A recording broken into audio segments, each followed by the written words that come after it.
The classic reading from the Gospel of Matthew is what we hear today. The story of the wise ones, the Magi, when they meet finally, after their journey, the child, the infant Christ. But their first meeting had been with Herod.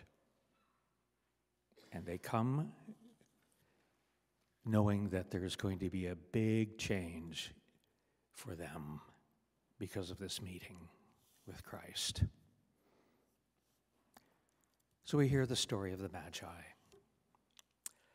In the time of King Herod, after Jesus was born in Bethlehem of Judea, wise men from the east came to Jerusalem, and they were asking, "Where is the child who has been born King of the Jews? We've observed his star at its rising, and we have come to pay him homage."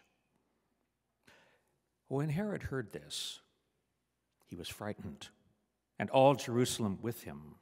And calling together all the chief priests and the scribes of the people, he inquired of them where the Christ was to be born.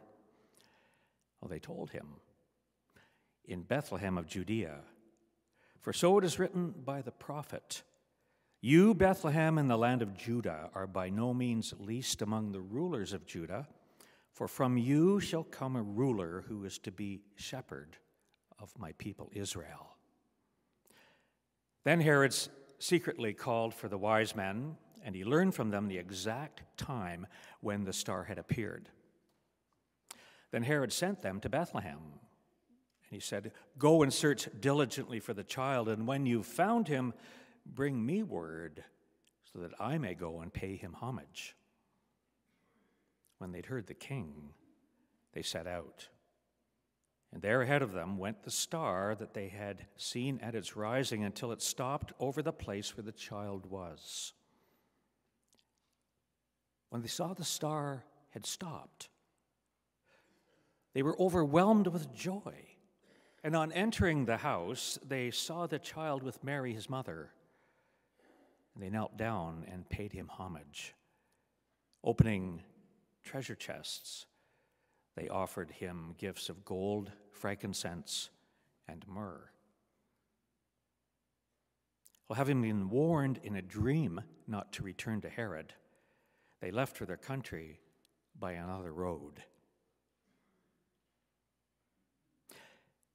After they had left, an angel appeared to Joseph in a dream and said, "Get up and take the child and his mother and flee to Egypt. Remain there until I tell you. For Herod is about to search for the child to destroy him." So Joseph got up and took the child and his mother by night and went to Egypt. And they remained there until the death of Herod. And this was to fulfill what had been spoken by God through the prophet, "Out of Egypt I have called my son."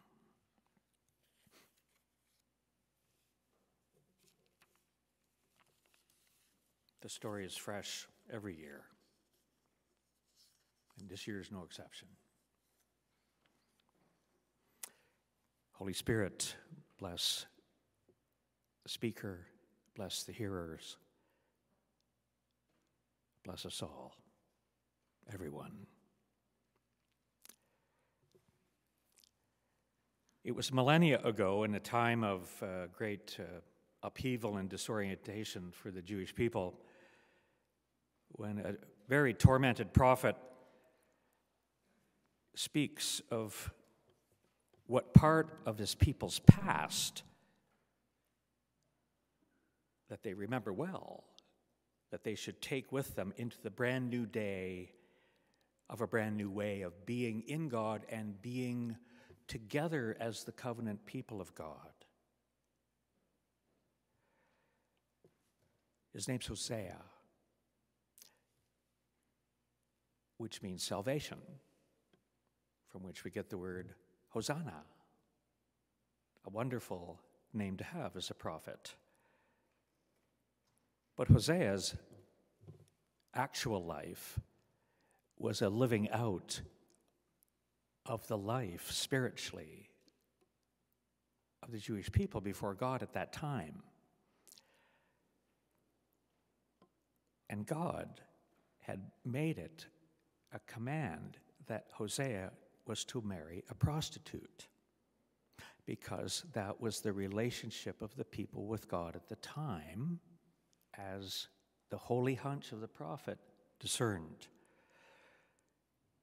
So Hosea is saying, you people who are essentially a religious prostitute, in order for you to be a faithful spouse, a covenant partner once again with your God, take this with you into the new reality of your future.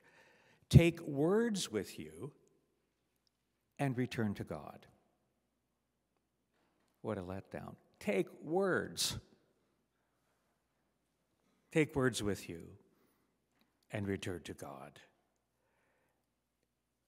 And I think today, words are all I have left.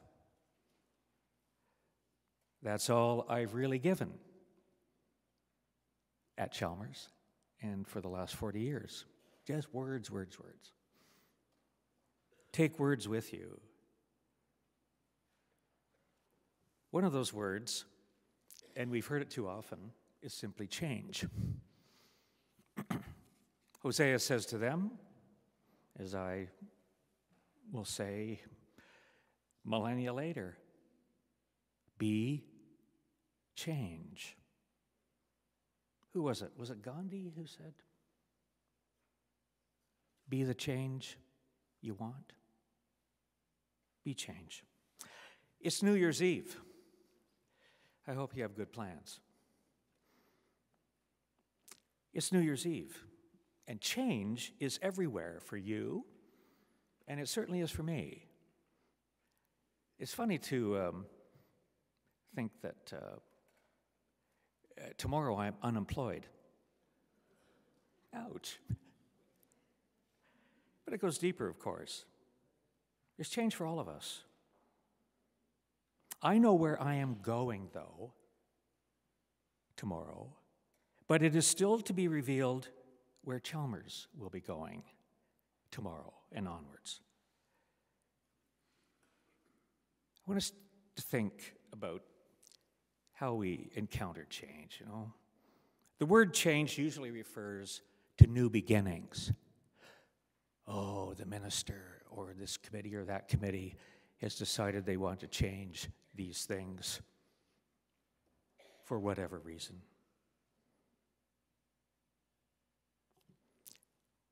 Transformation usually always happens not with something that is a new beginning, but when something old falls apart. When something old has fallen apart, that's when we begin the transformation, when we own it. Think of all the biblical characters, all the Christian mystics that you may have heard of. They give us words to describe what it means to go through transformation in our lives spiritually. They call all of that pain and disruption and the chaos that can happen in a body like a church or in us personally. They give it names like the dark night of the soul, or spiritual death, emptiness, abandonment, vacuums of leadership, trial, tribulation. The evil one is present. It's all there. We've heard those words in the last few months, I know, when we get closer and closer to actual transformation into a change, which is not so much about new beginnings, though it is very much that. It's about something is old, has fallen apart, and we need to reorder how we are together as church, to reorder how we are together and get it together in our inner lives. Transformation is always the partner of change. So often we think, oh, we're doing all this change right now, but once that anomaly is over with, then we can get back to normal. Who said that? I just want to get back to normal. There's only a new normal.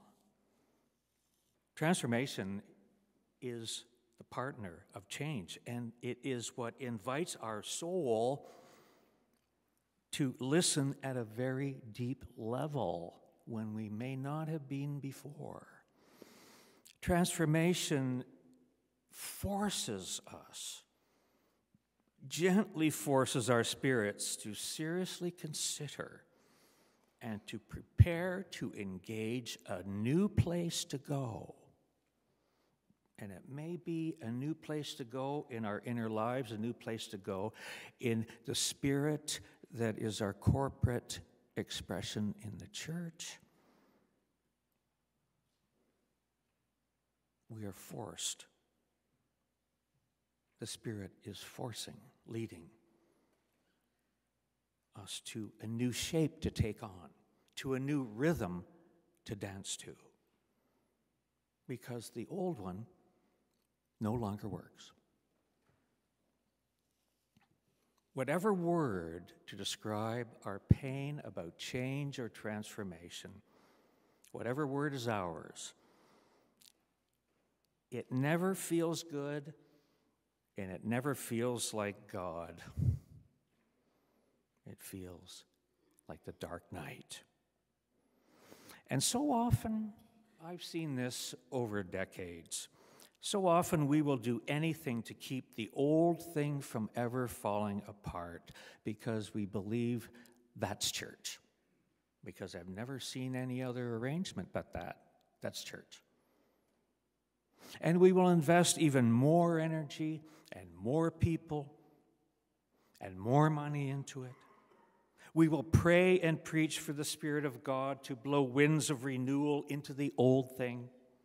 We will tempt God to do a brand new work among us while we can tighten up all of our controls and our convictions and even give less. But, oh God, give us our heart's desire. And thinking of our coming together in ministry with Sydenham Street United Church, this is very important, and these are words I leave with you. Brand new. Brand new. We cannot amalgamate two old things, believing it will be the elegant and correct equation that will equal one new thing of beauty that will be a joy forever. Two old together does not equal one brand new. So each of us must, in every dimension, be up for, open to transformation of ourselves for the new to come. When two olds come together, that's not change. It is not change. That is illusion. Change is something that simply happens. Another perspective. We don't just create new initiatives to cause it. Our liturgical animation team made a great big proposal on projection in the sanctuary. Also about dealing with inaccessibility issues in our sanctuary right now, because our sanctuary is still the old thing in terms of a 19th century view of what churches look like, but it's not accessible anymore, you see. Change simply happens. But what we see as change is when we come up to the challenge, which is transformation. Change is a new unfolding path to our dream, to new meaning, or, if interpreted incorrectly, it is the door to bitterness. It's the seventh day of Christmas. It's the wisdom and the guidance and the words of the Magi that I invite you to take with you. The words to us. Going home again. Maybe wanting to get back to normal in the new year, a new reality. Their story is that once they had engaged and met the infant Christ, they go home by another road. You've heard that preached many times. They go home not the same way they came to Christ. Where were we before Christmas? Well, the living Word says to us, and the words I invite you to take with you, is that going home after the manger is a brand new day. It is a new road. And the new road is still going to be tough. The bandits are still there. A new road they took physically, geographically. They went home with a new attitude mentally, changed their minds, and they were transformed spiritually. Take with you words and return to God. Be changed, be new. Be new. Beginning next Sunday, which is in the church calendar known as Epiphany, the revealing, after leaving the manger behind, you still have each other, but I will not have you. And for me, that's meaningful. A nice turn of phrase, but deeply felt. You have each other, I don't have you. Every time I've ever moved from one church to the next, I've done it 7 times. I always leave behind, because I've always moved to other cities. I've left everyone behind that I've been so intimately involved with over many years. I invite you to think about what kind of change that is.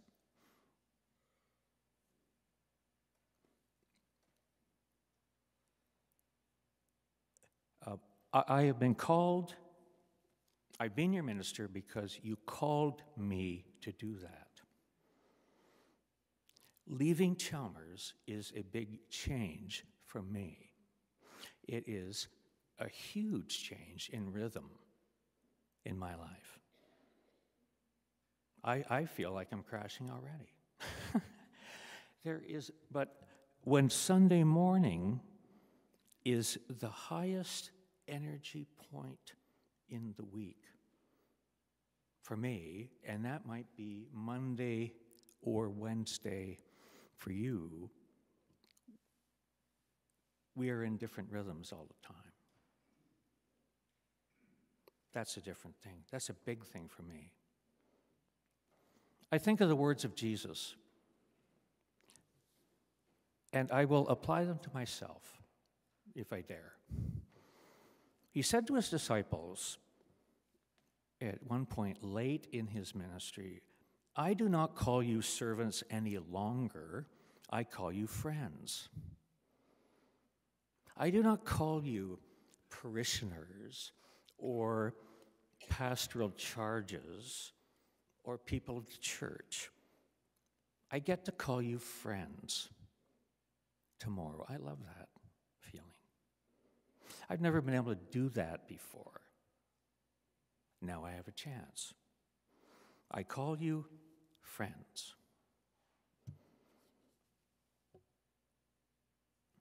I want you to hear that. Because when you call a minister, that is a change. You will transform the minister as you have transformed me in the last 5 years. I am not the minister or the person I was 5 years ago. You may remember in the first couple of months that I was at Chalmers in 2012, I was saying regularly, well, welcome to Knox. You know? Congregations shape and form their ministers to know how to be the minister for them. So the minister you call looks good on paper and was okay in the interview, but they don't know how. So take them seriously, because they will take you seriously. That's change. But not only that, think of the term call a minister. Call them. Call your minister, and that means don't call me for opinions. Don't call me for funerals, weddings, or baptisms. The minister that you have called is your minister. I will participate if I'm asked. Do not call me for those things. I've had my call time. In my call time, you will remember, well, Drew took us through hell with the mosaic moving it across the road. That's something to remember. There are things that have changed because change happens in a ministry stretch. I'm done. I've had my call time. I call you friends. That's different. I'm a week ahead of you. I've been thinking about this just that long. And that makes me get weepy. That's good news for me. Jesus also said at the end of his earthly ministry, it is to your advantage that I go away. If I don't go away, the Spirit will not come to you. In other words, there is a sense in which I will eventually get in the way. Jesus is saying that about himself. I have to leave after the ministry of presence for 5 years. Now it's the ministry of absence when this is out of the way and all the legacy that you determine has been the case in my time here, that is what will have freedom to be able to act and to be a foundation and support for the next stretch, the next time, the next era, the next season for Chalmers, for all of you. I think that's important. I call you friends because I've made known to you everything that I've heard from God. I've given you everything I know.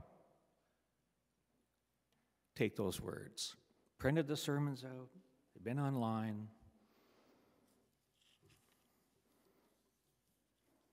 Take with you the words. I don't know if I ever said this from the pulpit before, but Tex Watson, a fellow I always admired, a farmer in Barrie back in, it was the summer of 1978, when I had my first student charge for the summer. And after every sermon, Tex would say to me, when I thought he was asleep during the sermon, because as soon as you start to preach, everyone would go like this. You know, great rural church. I'd stand at the door shaking hands dutifully at the end. And he'd say, well, Drew, you're getting to be a good talker. And then after about a month, he'd say, Drew, you're getting to be a real good talker. And then on my last sermon ever at St. Andrew's Presbyterian Church in Hillsdale, near Moonstone, he I preached for 45 minutes and thought it was the best thing I'd ever heard.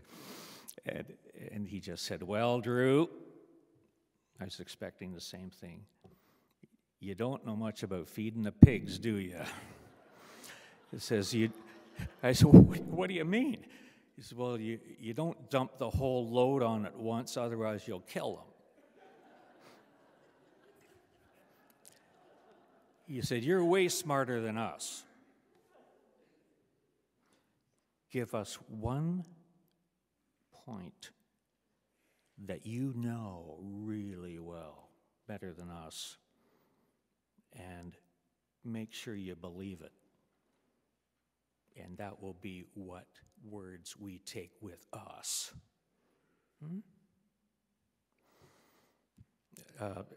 I'll just say there's somebody here as a volunteer in our office, a name not to be mentioned, but that person once said, "That was the greatest sermon on Sunday. I could tell that you really believed it." And it was so good, but I had no idea what you're talking about.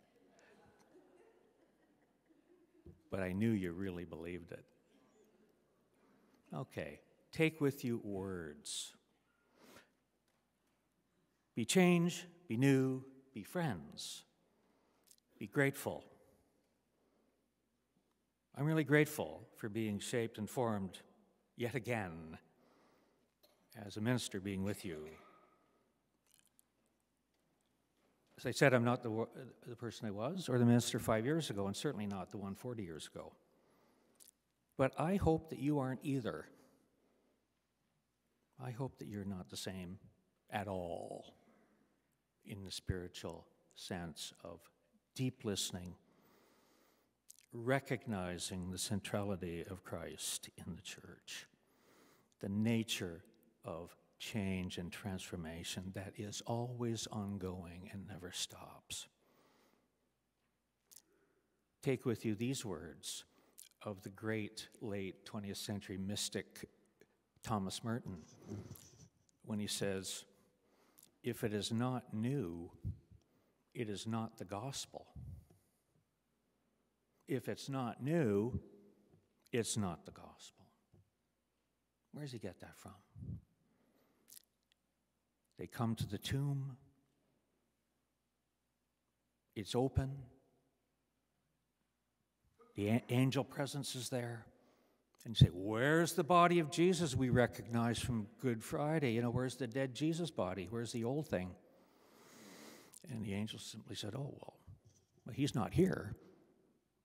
He's gone ahead of you, and you'll find him there. So that's new. That's gospel. And so the journey has to happen. And as soon as you get there, it's the same thing. Oh, he was here, but he's not here. He's there. You'll find him there. If it's not new, no, it's not the gospel. I believe that, and I leave those words with you. So words are all I have left. That's all I've really given. And so thanks for listening. Amen.